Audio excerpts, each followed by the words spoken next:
pastor Genival. Gente boa. Deixa Deus te usar, viu? Em nome de Jesus.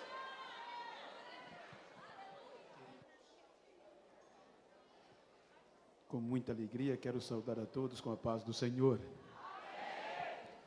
Quero, antes de ler o texto, agradecer a Deus o privilégio de mais uma vez participar do Congresso Missionário em Paba, Ceifeiros, que Deus me deu este privilégio, eu sou muito grato a Ele, e ao pastor Joedir, com a sua mudigna esposa, irmã Cândida, pastor Samuel, com a sua esposa, irmã Maria Aparecida, em nome deles, externo a minha gratidão a todo o ministério, a esta igreja. Que Deus vos abençoe, como também agradecendo a Deus pela vida do pastor Misael, do pastor Evaldo, suas respectivas esposas, obviamente, como também agradecer a Deus, a toda a coordenação missionária, por me dar este privilégio, desde do Galberi, que faz parte, como também de toda a sua família, Gibson, quero agradecê-los, como também fazer menção de gratidão pela vida do Kevin e do Luciano, que estão responsáveis por nos conduzir. Muito obrigado, queridos. E uma alegria rever o pastor Adriano com a sua esposa, muito bom revê-los, pastor Hudson, pastor Márcio falou do Senhor para comigo hoje à tarde, e em vossos nomes reverencio a todos os demais pastores, como os de Guariguitá, muito bom revê-los, e a todas as comitivas aqui presentes. Quero agradecer a Deus pela vida da cantora Shirley, pastor Samuel, que estamos juntos, foi muito bom reencontrá-los e ouvi-la. Eu disse a ela que ela marcou a minha geração, pois eu me converti em 92 e os seus hinos estavam no auge e muito me renovou e me estimulou a continuar na fé. Queridos, como se trata de uma proposta missionária, quero pedir a sua permissão, vou ser sucinto, para trazer-lhes uma mensagem que está no meu coração, dentro de uma síntese baseada em Atos capítulo 1, versículo 4. Eu vou pedir a ajuda da mídia para projetar, para que eu gosto de falar, pregar, lendo Bíblia. O texto está escrito: e estando com eles, determinou-lhes que não se ausentassem de Jerusalém, mas que esperasse a promessa do Pai, que disse ele: de mim ouviste. Amém? Queiram tornar os vossos assentos, por favor. Queridos, tomando por base esse texto, eu gostaria de falar-lhes sobre o investidor e quão tamanha é o privilégio de nós que temos. Mas antes de decorrer, quero agradecer ao poder executivo deste município, o senhor prefeito, aqui na pessoa da sua representatividade. Muito obrigado por me receber no vosso município, ao prefeito aqui, como também a todos o secretariado, ao legislativo. Que Deus os abençoe.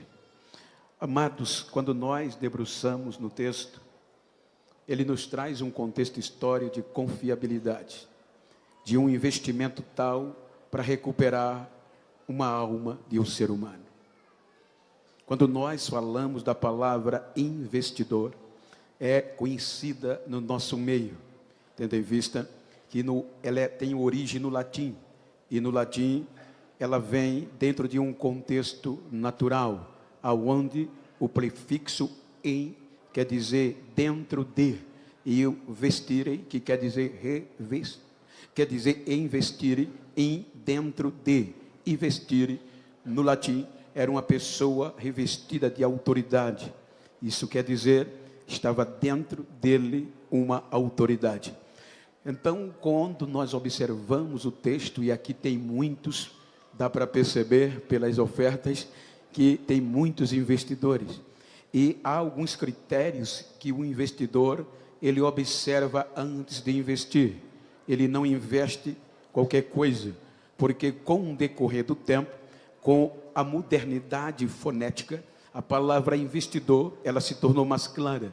É alguém que investe em aportes, em ativos, ou em tudo que ele investe. Porém, ele não investe em qualquer coisa, ele primeiro vê a rentabilidade, depois os riscos.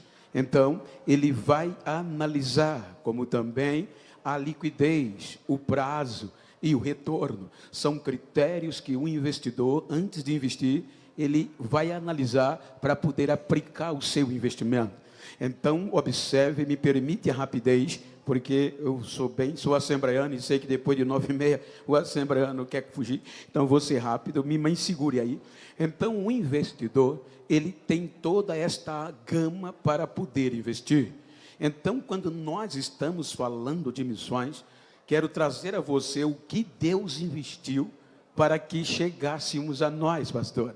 Quando nós analisamos o texto, observem que antes do ser humano, a terra já existia dentro de uma linha teológica baseada em Ezequiel, capítulo 28, quando Deus traz a Ezequiel um leque da eternidade dentro de um contexto terrestre.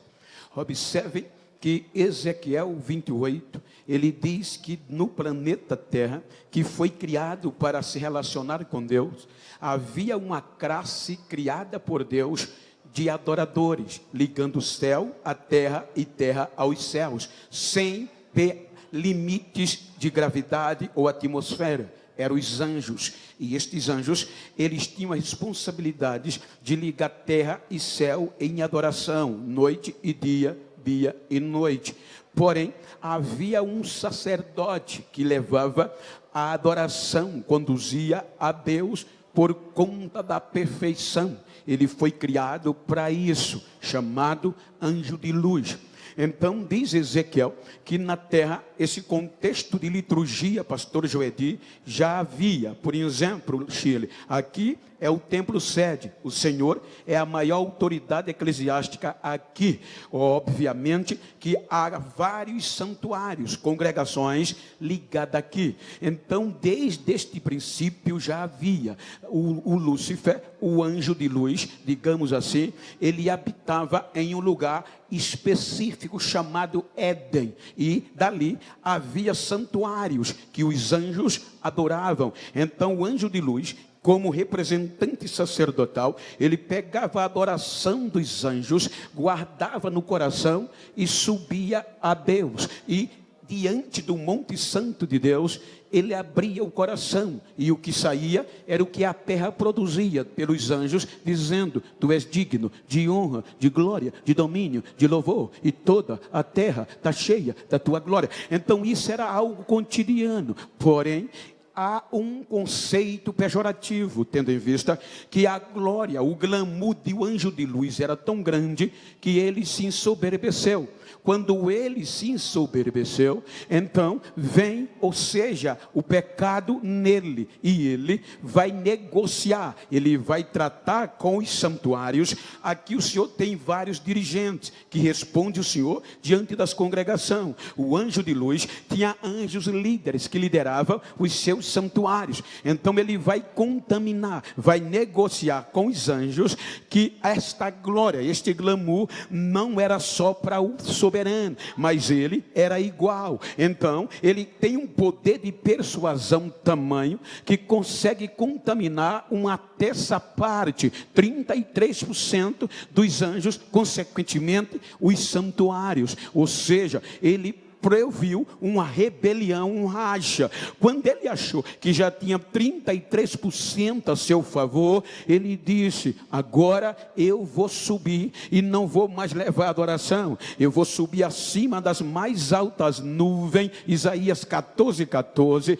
acima das mais altas estrelas, vou estabelecer o meu trono e serei igual a ele, o Altíssimo. Quando ele faz assim, ele sobe. Então, quando ele sobe, aí vem Ezequiel 28, versículo 13, que aqui está escrito, por favor, Ezequiel 28 e 13, aí estiveste no Éden, jardim de Deus. Então vai descrever 10 pedras preciosas que tinham na veste dele como sacerdotal para diferenciá-lo. Versículo 18, aí vem a sentença, ele sobe Sobe, mas já corrompido pela multidão das tuas iniquidades, pela injustiça do teu comércio, começou a vender o que não lhe pertencia, contaminaste os teus santuários, as tuas congregações.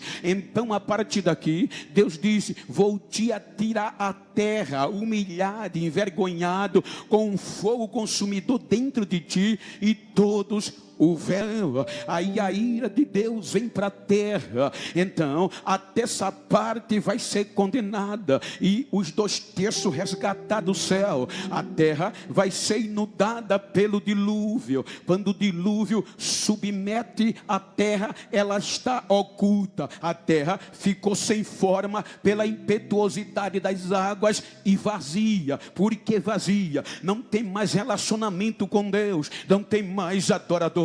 O investimento de Deus deu errado, que Ele fez para ser eterno, não era para nós existirmos. Se os anjos não errassem, o investimento de Deus ainda estava com eles, mas deu errado. Deus investiu na terra, colocou o anjo, e deu errado. O primeiro investimento na ótica missionária.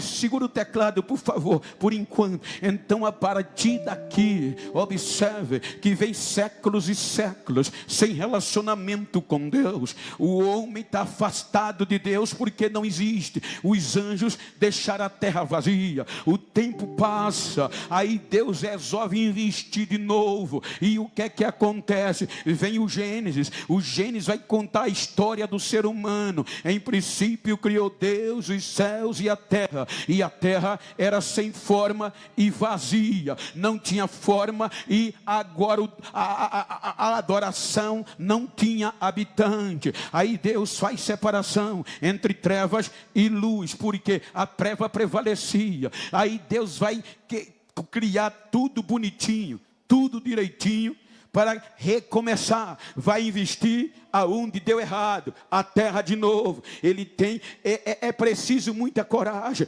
Então veja que toda a criação Ele vai fazer só no agir, decisão monocrática. Quando Ele faz tudo, vem o capítulo 1, versículo 26. Então Ele vai trazer uma criação especial, a ponto que foi necessário uma reunião entre, creio, dentro do contexto teológico, Pai, Filho e Espírito Santo, como criar o adorador, porque o investimento primeiro deu errado e tinha que ser perfeito. Aí decidiram, para ele ser perfeito, vamos criar para ele adorar eternamente, ou seja, vamos dar a ele a sua essência. Aí decidiram, Gênesis 1:26, aí diz que Deus resolveu, e disse Deus: façamos, veja que é plural, façamos o homem a nossa imagem, conforme a nossa semelhança, para viver eternamente em adoração. Então Deus vai criar o homem. Aí vem Gênesis 2, versículo 7. Do pó da terra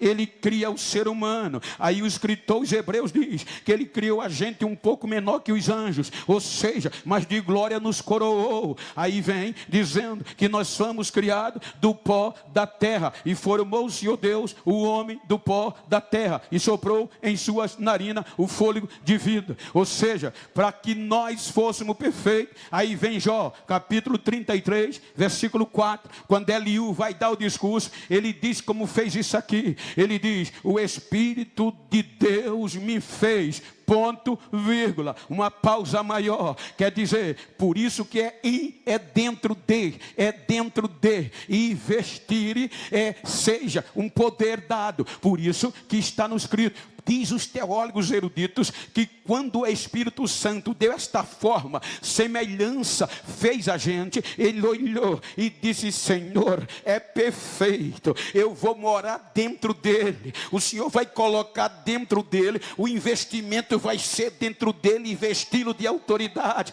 vou fazer um lugar para morar nele. Aí quando ele entra, aí o Todo-Poderoso vem, sopra na narina do homem, e ele se torna alma vivente. Agora o Espírito está dentro dele, e Deus vai dar autoridade sobre tudo na terra. Aí vem o Gênesis 2:8. Aonde habitava a luz e o errado? No Éden. E plantou o Senhor Deus um jardim no Éden, ao lado oriental, e pôs ali o homem que tinha formado. Ele investiu de novo aonde deu errado. Agora vai dar certo. Veja que a partir daqui vai ter adoração, vai ter ligação entre terra e céu. Como o homem era menor que os anjos, tinha o poder da gravidade, não rompia, aí Deus descia todos os dias. Era Deus que vinha à terra, era adorado, o homem ouvia a sua voz, havia relacionamento. A maior e o ápice da criação é o ser humano. Então agora é o único ser que entende a voz de Deus. Ouvindo a voz do Senhor, já entendia, falava de todas as criações ou criaturas, só nós, só o ser humano entendia o linguajar de Deus. Falava tete a tete, cara a cara com o Criador. Aí o pecado vem no capítulo 3. O pecado vai decepcionar. O investimento deu errado de novo. O pecado vem e vai afastar o homem de Deus. Por isso que Gênesis capítulo 3, 23 e 24 diz que o pecado causou esse dano. O Senhor Deus, pois lançou fora do jardim do Éden. Veja que o anjo de luz habitava no Éden, foi arrebentado do Éden por causa do pecado. Isto é lugar geográfico, não é aleatório. Ali dentro do contexto científico e teológico, este Éden é um lugar aqui na terra oriental, onde começou a história dos anjos e a nossa. Então observe, por conta do pecado, o homem foi lançado fora do jardim do Éden para lavrar a terra em que fora tomado. Aí Deus coloca uma proteção no Éden. Versículo 24: e havendo lançado o homem fora, pôs querubim ao oriente do jardim do Éden, para o homem não mais voltar a adorar sem a remissão. Então agora, segunda vez, primeiro anjos, o investimento deu errado. Segunda vez, o homem agora deu errado. Você vai observar que a partir daqui, o trabalhar de Deus é tentar recuperar o homem, porque ele foi criado para ser eterno. Quando o homem vai errando, aí vem o capítulo 6 do Gênesis. O pecado deteriorou o ser humano. Aí Deus disse: vou dar fim, vou acabar com ele e tudo que eu criei. Mas por conta do favor que ele não merece, a graça vem, e Noé acha graça aos olhos de Deus. Aí Deus, como investidor, resolve poupar 8 almas para investir lá na frente. O dilúvio vem e a terra volta ao primeiro estado dos anjos, coberta pelas águas. Só tinha um segredo: não estava mais vazia e não tinha mais sombra nem treva, porque tinha 8 sobreviventes pela graça acima das águas, vivendo, dando glória a Deus. Então, capítulo 8 do Gênesis, a Bíblia diz que Deus vai recomeçar, tira os 8 da arca e vem o capítulo 9. Capítulo 9, ele investe de novo. Como, pastor? Capítulo 9 do Gênesis, está escrito, versículo 1 e 2: abençoou Deus a Noé e a seus filhos, e disse-lhe: frutificai, multiplicai-vos e enchei a terra. E o temor, veja que este versículo aqui é referência do 1:26 do Gênesis. Ele disse isso a Adão no investimento, mas o investimento deu errado. Ele investe de novo e coloca o temor dos animais, de tudo que ele fez, devolve ao homem de novo. Eu acredito, vou investir de novo, e investiu, mas deu errado de novo. Capítulo 11, dá errado, o homem peca e o pecado prevalece. Ou seja, quem vai mais investir no mesmo lugar que deu errado? Investidor de juízo não faria isso. Aí Deus silencia e espalha eles sobre a terra forçadamente. Europa, a Oriente e África, jafetitas, canitas e semitas, séculos e séculos sem Deus ser adorado. A idolatria permeia, porque o homem foi criado para adorar. Se não adora Deus, vai adorar outra coisa, e a idolatria toma conta. Aí no Oriente Médio está a Mesopotâmia, lugar entre rios. Então, entre rios, aí Deus diz: vou investir de novo para trazê-los de volta. Aí vai lá em Ur dos Caldeus, caldeus e faz uma proposta a um homem chamado Abraão: sai da tua terra. Para onde? Para uma terra que eu vou te mostrar. Ou seja, Abraão acredita. E qual era a forma de Deus? Através deste recomeço,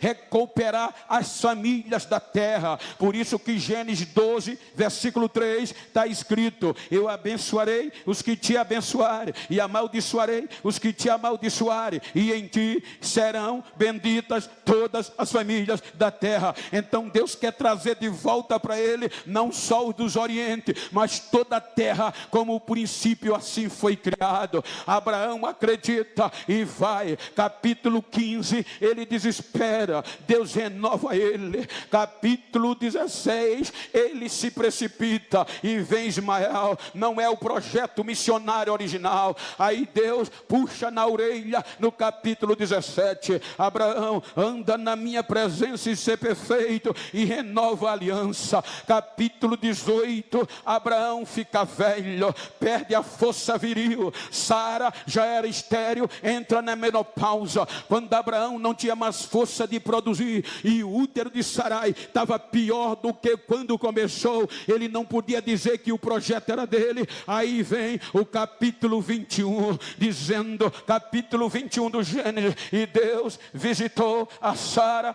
como tinha dito, e Sara como tinha prometido. Versículo seguinte, e o que é? Versículo 2: e concebeu Sara e deu a Abraão um filho na sua velhice, ao tempo determinado que Deus lhe tinha falado. Aí Deus agora vai investir. E qual é a forma? Levar o projeto para onde tudo começou e deu errado. Você vai observar que Isaac vai ser desmamado no versículo 8. Quando ele é desmamado, Deus disse: o projeto de recomeço, o investimento é meu. Aí vem o que? O capítulo do contexto do 22. Ele vai provar Abraão. Capítulo 22. Depois destas coisas, do capítulo 21, apareceu Deus a Abraão e lhe tornou em prova Abraão. E ele disse: eis-me aqui. O que é que Deus diz? Pega,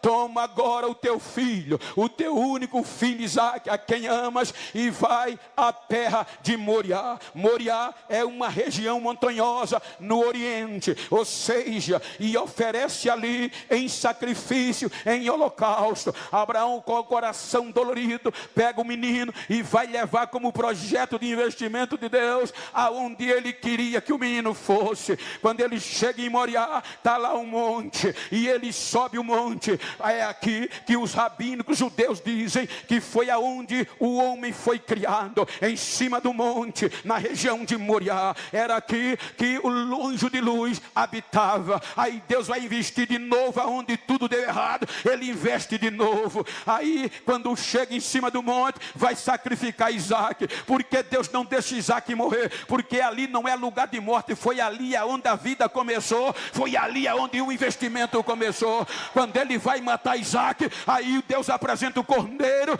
e o anjo grita: ei, faça isso não, agora eu sei que tu temes a Deus. Aí não é lugar de morte, aí é lugar de vida, aí é lugar aonde o investimento começou.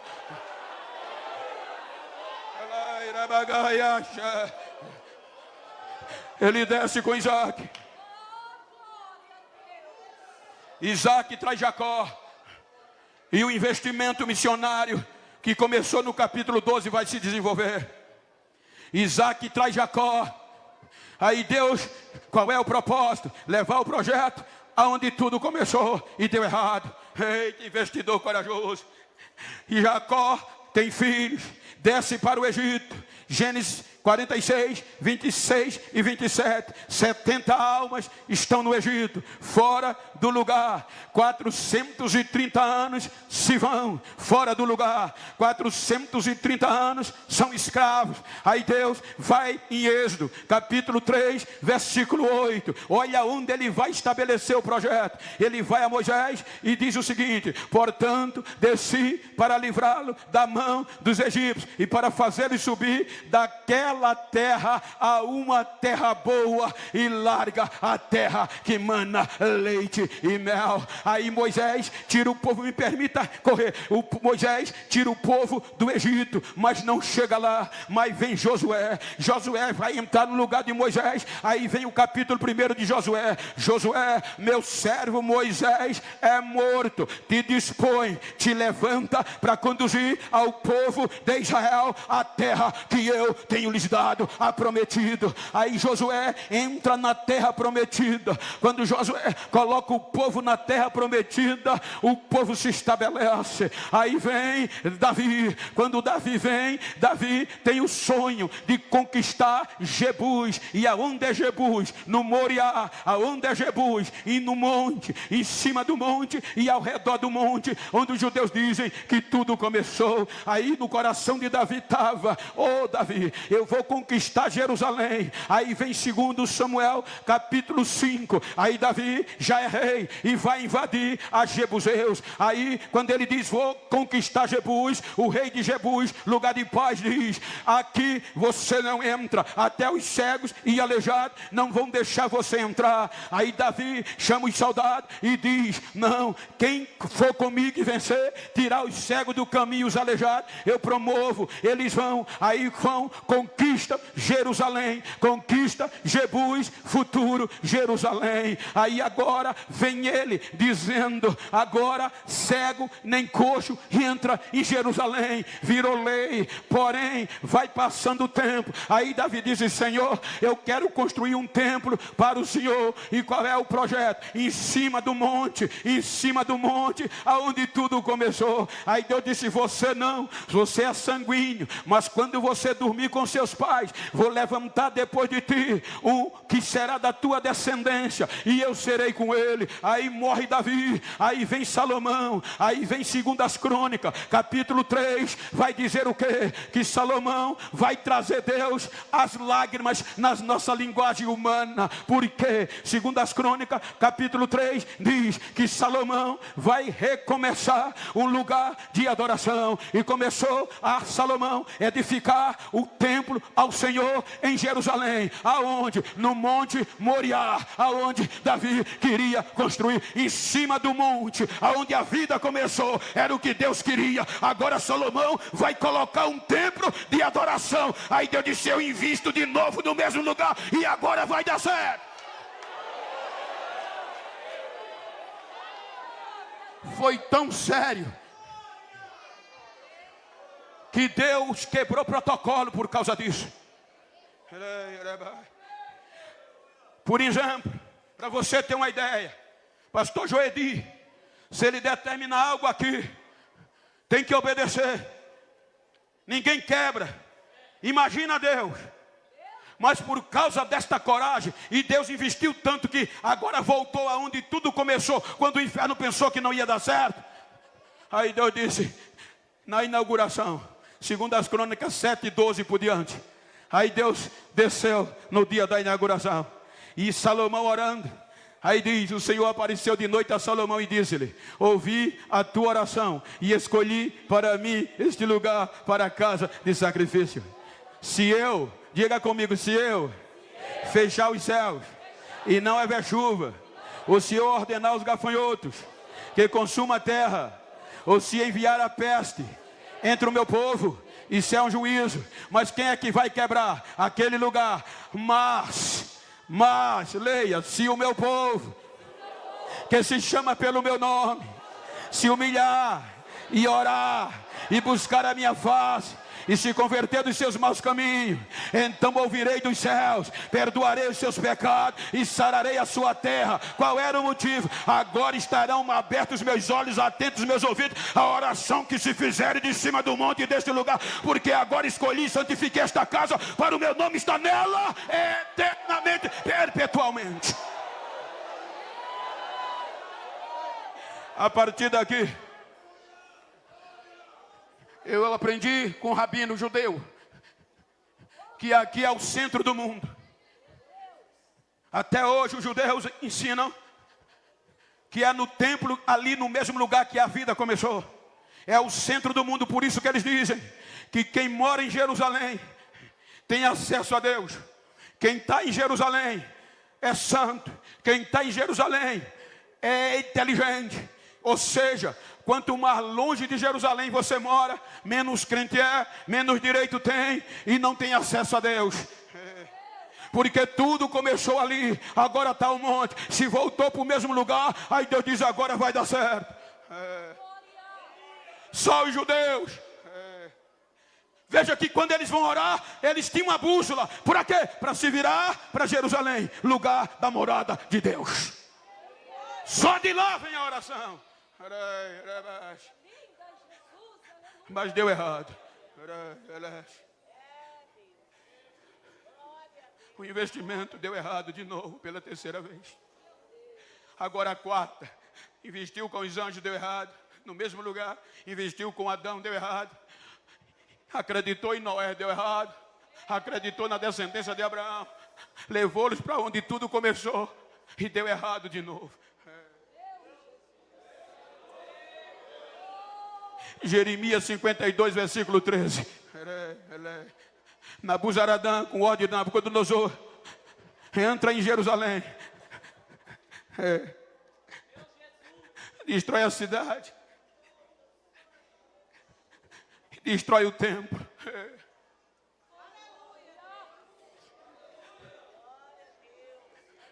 O investimento não vai dar lucro. Mas ele sabia dos riscos, mas mesmo assim ele investiu. O projeto missionário é levado para o cativeiro. 70 anos. A base missionária, o mato cresceu. Os vizinhos diziam: jamais voltarão. Acabou a festa. Deu errado de novo. 70 anos depois. Se você investiu já 4 vezes e deu errado. Por exemplo, se eu investir em abrir uma loja em Ipaba 4 vezes e deu errado, eu não invisto de novo aqui. Mas 70 anos depois, aí Deus vai lá na Babilônia e diz: vou investir de novo. E o Senhor vai investir aonde? Vou levar vocês para o mesmo lugar. Vou investir de novo. Jerusalém. Jerusalém. Aí é quando agora, por isso que tem o Salmo 126, o impacto entre os vizinhos foi tão grande, que eles não esperavam que Deus investisse ali de novo. Quando eles vão voltando por qualquer outro lugar do mundo, mas Deus levou para onde tudo deu errado, aí eles começam a cantar. Ora, surgiu esse hino, quando o Senhor restaurou a nossa sorte e nos trouxe de volta do cativeiro, Ele investiu de novo, a nossa boca se encheu de riso e a nossa língua tinha um cântico novo. Então os vizinhos diziam: grandes coisas fez o Senhor a este. É o projeto missionário.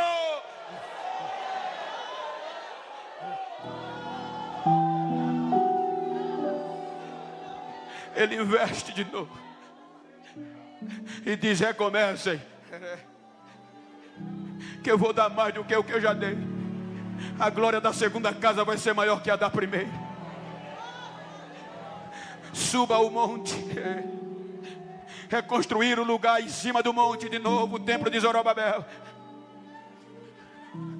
Mas deu errado de novo.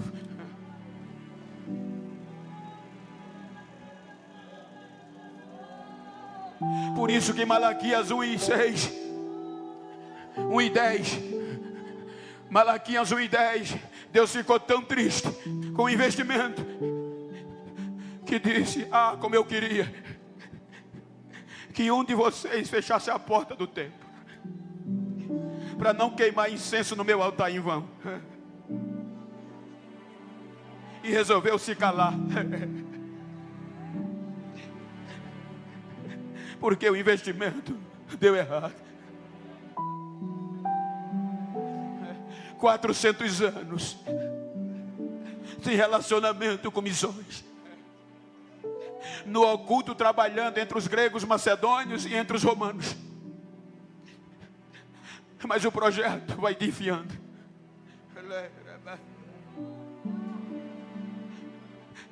33 anos a 27 antes de Cristo, Aí vem Herodes de Roma, ordenado, e vai reconstruir o templo aonde? Em cima do monte, reconstruir, reformar o templo de Zorobabel. Aí o glamour vem. Quando o glamour vem, a corrupção piora.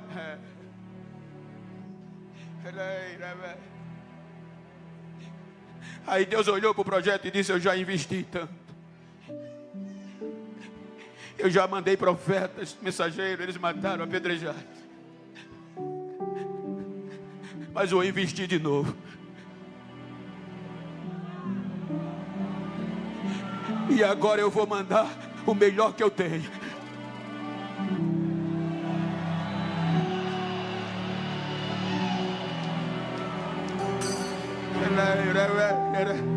Eu vou mandar o meu próprio filho.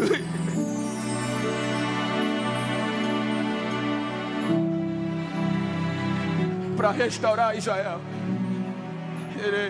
E aonde é o lugar dele? Em cima do monte de Jerusalém, Monte Sião. Aí vem Lucas, capítulo 2. Lucas diz que Maria tem Jesus. Com 40 dias ela pega o menino. E eu acho lindo, gente, que sempre tem alguém que não desiste. Porque Lucas, capítulo 2, versículo 25, diz que no meio desta crise, no silêncio de Deus, ainda tinha um crente que não tinha cargo, que não tinha paletó, não era sacerdote, mas tinha o coração missionário, que orava dizendo: Deus, não deixa eu morrer antes de ver o renovo no investimento, de ver a tua glória voltar para aqui, para cima do monte. Aí agora Jesus nasce. Aí a partir do versículo 22 do mesmo capítulo, aí Maria termina o período da purificação, 40 dias. Aí agora vai levar o menino para onde? Para cima do monte, para o lugar do templo, que era o lugar dele. Aí agora Maria e José pega Jesus com 40 dias e leva para o templo. Quando ele vai para o templo, aí quem era o sumo sacerdote? Caifás. Não entendia nada de religiosidade, porque era um ajeito político de Roma com a Judéia. Então ele não entendia. Mas naquele dia, quando Maria vai para o templo, o Espírito Santo vai na casa do missionário Simeão e diz: Simeão, vai para o culto hoje, Simeão. Vai ter novidade hoje. Ele vai para o culto. Quando Jesus entra no templo nos braços de Maria, nenhum sacerdote dá atenção, mas Simeão olhou e disse: tem algo diferente. Não aguentou a pressão, correu, pegou o menino nos braços, no meio da igreja, levantou e começou a gritar: Senhor, agora pode me levar. Os meus olhos já viram a tua salvação, a glória dos judeus e uma luz para os gentios. 42 gerações. Mateus 1:17. De Abraão até aqui. E deu errado. Expulsaram Jesus do templo, não deram atenção. 12 anos depois, festa da Páscoa. Todos os galileus vêm, Jesus com 12 anos. Termina a festa, para casa. Procura, cadê o menino Jesus? Tá não, volta para Jerusalém. Vamos procurar, 3 dias de busca. Cadê ele? Não acharam. Ele estava onde? No templo. Jogaram fora. 18 anos se passaram. Aí ele vai voltar agora com 30 anos, aproximadamente. E ele não vai mais para o templo. O maior investimento agora vai para o Jordão. Porque o verdadeiro sumo sacerdote do 8º turno de Abias, da ordem de Zacarias, estava lá, João Batista. Olha, quando ele vai chegando no Jordão, não precisou carta de apresentação, não precisou credencial de evangelista, não precisou diploma de doutor, de mestre, não. Quando João vê ele, estava ocupado, para o batismo e começa a gritar: é ele, é ele, é ele, é ele, é ele. Quem é ele? É dele que eu tenho falado. Mas quem é ele? Ele é o Cordeiro de Deus que tira o pecado do mundo. É ele.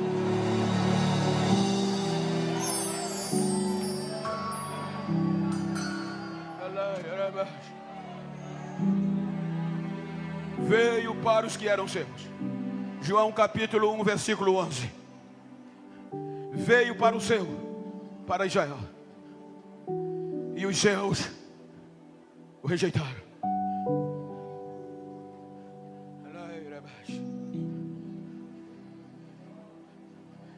Aí ninguém, nem o inferno, nem a natureza, ia acreditar que ele fosse investir nos gentios,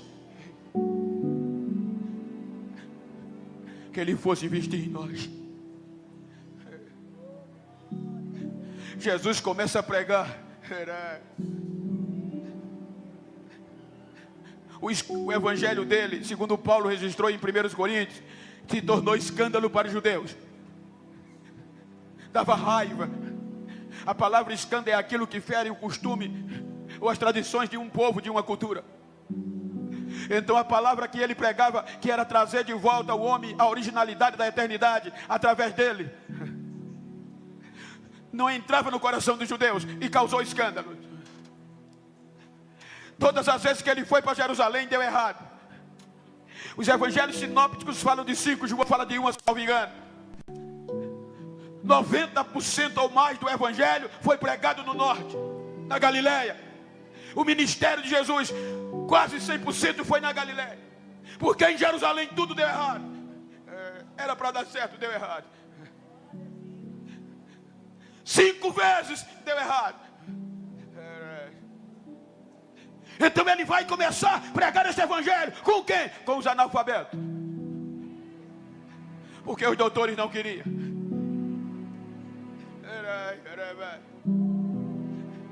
É por isso que esse evangelho é simples. É por isso que ele não depende de diploma.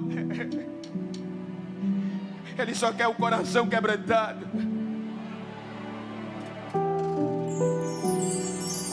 Os maiores avivamentos foram por homens que às vezes nem falar direito sabiam.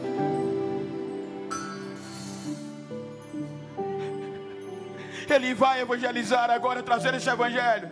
Pode olhar, 4.000 anos de história, que o investimento vai dando errado. De Adão a Abraão, 2.000. De Abraão até Jesus, 12.000 anos. 42 gerações só de Abraão e deu errado. Aí agora ele vem e vai começar a divulgar a mensagem de salvação, de trazer o homem de vida eterna em si. Junta 12 homens e vai propagar esta mensagem do norte para o sul. Qual era a diferença? É que ele dizia: ele é da Galileia, é de longe. O currículo dele não é de Jerusalém. Ele não mora em Jerusalém. Ele não habita em Jerusalém. É da Galileia. Serve não. Mas quando ele começa a pregar, qual era a diferença? É que no meio de Jerusalém, em cima do monte, tinha culto todo dia e no sábado especial. Mas quem entrava frio, saía gelado. Quem era doente, saía pior. Quem era aleijado, saía mancando mais ainda. E a história começa a aparecer. Apareceu um profeta na Galileia, está longe de Jerusalém, e está fazendo virar a coisa de ponta cabeça. O que é que está acontecendo? Onde ele passa, o cego está voltando a enxergar, o aleijado está andando. Quem não tem esperança volta a ter. Que evangelho é esse? E ele está pregando vida eterna.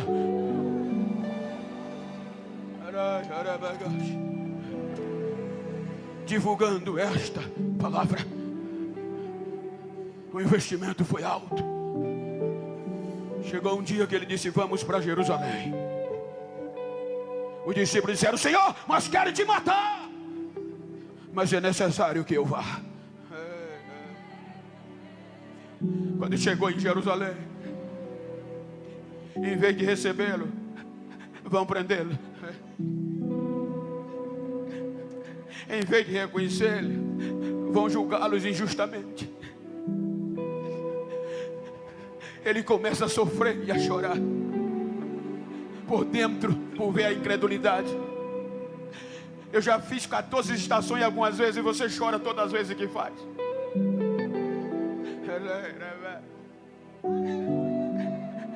Vai ser chicoteado, condenado, como um investimento de Deus para poder a gente entrar.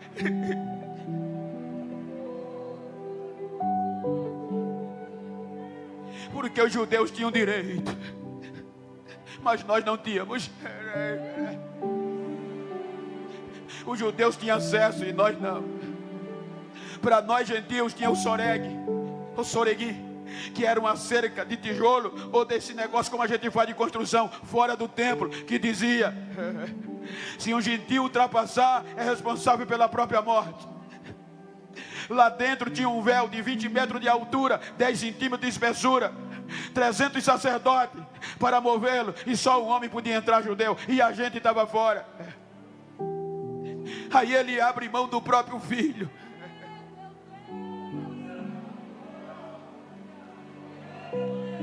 para poder a gente entrar. Depois de condená-lo, depois de massacrá-lo, vão condená-lo como maldito, e ele não vai levado para cima do Monte Sião. Ele vai ter que morrer fora de Jerusalém, no Monte Gólgota, de frente para o Monte Sião. O lugar era para o Monte Sião, era para receber ele lá, mas agora, como lá não é lugar de morte, é lugar de vida, ele vai ter que morrer fora. Está vendo o que Deus fez para a gente entrar?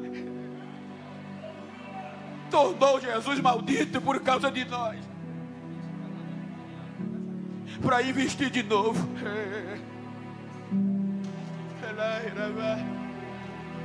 Por isso que quando ele está em cima do monte, desfigurado, a pressão lá embaixo, o sangue caindo, ele olha para o Monte Sião e diz: Pai, perdoa, eles não sabem o que estão fazendo. Quando ele expira, parecia que a esperança tinha acabado, mas a Bíblia diz que na manhã do terceiro dia, o investimento vai dar certo, a morte é vencida, o pecado é vencido, e o próprio Deus entra no túmulo, quebra a corda da morte e arranca ele de lá, volta a viver.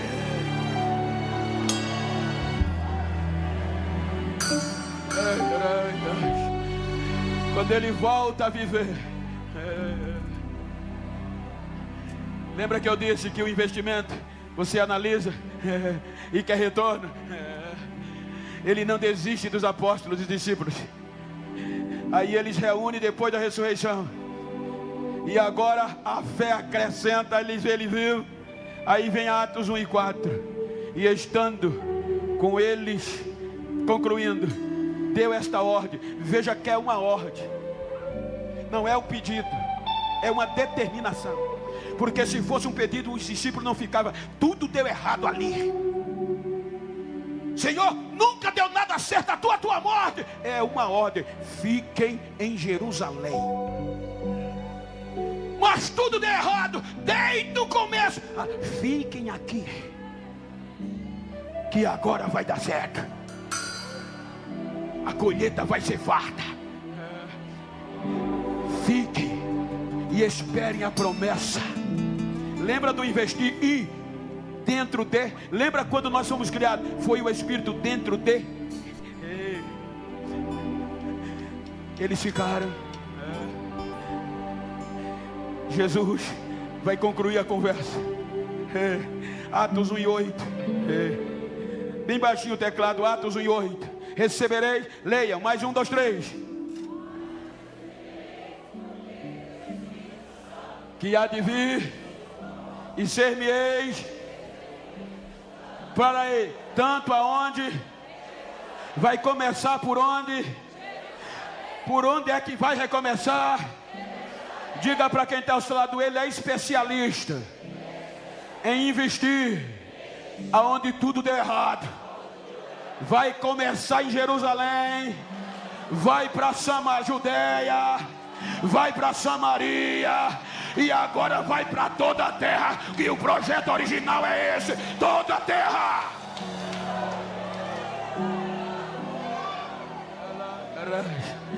É assunto dos céus. Quando ele sobe os céus, aí ele diz: Pai, até aqui, desde a queda de Adão deu errado, ele ficou nu, mas eu prometi à minha igreja que agora vai dar certo. Derrama o teu espírito como era no começo. E agora até aqui é sobre, mas agora eu quero ele dentro deles, como era no começo. Aí vem Lucas dizendo que papai diz: é agora. Estava esse grupinho de quase 120 missionários amedrontados no cenáculo. De repente vem o barulho como de um vento impetuoso, enviamento, e enche toda a casa, e o Espírito vem sobre eles. Mas não termina aí. Pela primeira vez esta frase vai apresentar: e todos foram cheios. Para encher tem que entrar. Eu não encho esse copo sem botar nada dentro, vai ficar vazio. Era o que acontecia no Velho Testamento. O Espírito vinha e não entrava, mas agora ele vem e entra. E todos foram cheios do Espírito Santo de Deus. E agora ninguém segura mais. Em 4.000 anos não decolou. Em 2.000 anos, aí a nós aqui fazendo a festa. Por quê? Porque começaram em Jerusalém, começaram a sacudir Jerusalém de ponta cabeça, pregando este evangelho que a gente prega hoje. Quando os terminarem em Jerusalém, aí vem os gentios. Aí Deus pega os gentios e leva o evangelho para a África. Por meio de um preto, o etíope vai pregar este evangelho na África. Quando o povo de paz, ele sai da África, aí Deus pega os gentios e sacode a Samaria, também através de Filipe, judeu. Ele agora enche a Judeia e vai encher o que? A Ásia vai receber a palavra. Depois da Ásia, aí o evangelho não para e vai para a Europa. Depois da Europa, vai para a América Central. Depois da América Central, ele chega na América do Sul. Chega na América do Sul, no norte, lá no Belém, invade ao norte, chega no Nordeste. Em 1927, o poder pentecostal chega em Belo Horizonte, em Minas Gerais. Em 1948, chega no Vale do Aço, pregando o evangelho de Jesus. E olha nós aqui, dizendo: ele vem.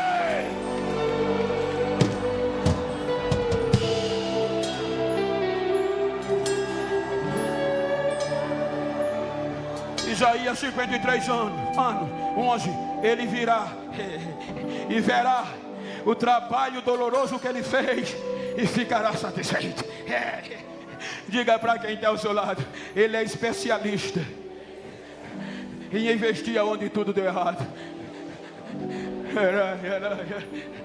E agora deu certo.